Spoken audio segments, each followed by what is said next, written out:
Men Qarshi Turatosh Paxtakor tuman Oltinko'l mahallasida 2022-yil yanvar oyidan boshlab yoshlar yetakchisi vazifasida o'z faoliyatimni olib bormoqdaman. Hozirgi kunda mahallamiz aholisi 5041 nafarni tashkil qiladi. Shundan yoshlar 14 yoshdan 30 yoshgacha bo'lganlar 1110 nafarni tashkil qiladi. Hozirgi kunda mahallamizda prezidentimiz tomonidan yoshlar uchun yaratib berilgan imkoniyatlarda bizning yoshlar keng va samarali foydalanib kelmoqda. Shu jumladan yoshlar tadbirkorligini rivojlantirish va bandligini ta'minlashga doir qo'shimcha chora-tadbirlar to'g'risidagi 62-sonli qaror bo'yicha yoshlarimiz kredit mablag'larini olib o'z tadbirkorlik faoliyatlarini olib bormoqdalar.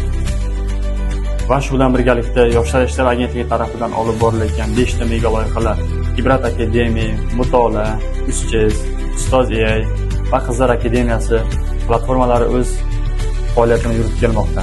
Mahallamiz yoshlari unumli foydalanib, kelgusidagi faoliyatlari uchun foydavor vazifasini bajarmoqda desak mubolag'a bo'lmaydi. Mutolaa loyihasida barcha kitoblarning audio variantlarini ham topishimiz mumkin. Uschezda shaxmatni o'rganishimiz, Ustoz AIda zamonaviy interaktiv kasblarni o'rganishimiz, Ibrat akademiyada 36 dan ortiq turli xil tillarni bepul o'rganishimiz mumkin. Qizlar akademiyasi xotin-qizlar uchun bepul interaktiv ta'lim platformasi hisoblanadi. O'zbekistonda har payshanba yoshlar kuni etib belgilandi. Prezidentimiz Shavkat Mirziyoyev Romanovich tomonidan yoshlar bilan uchrashuv chog'ida ularning tashabbuslarini qo'llab-quvvatlash bo'yicha qo'shimcha imkoniyatlar yaratilishini ma'lum qildi. Unga ko'ra, endilikda haftaning har payshanba kuni mamlakat bo'ylab yoshlar kuni sifatida o'tkaziladi. Mazkur tashabbus yoshlarning muammolarini joyida hal qilish, ularning bandligi, ta'lim va tadbirkorligini qo'llab-quvvatlashga qaratilgan.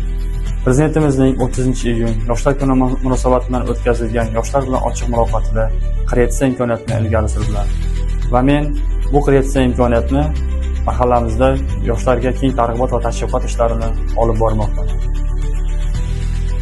Shu berilgan imkoniyatlardan samarali foydalangan holda o'z tadbirkorlik faoliyatini yo'lga qo'ygan yoshlarimiz ham bor.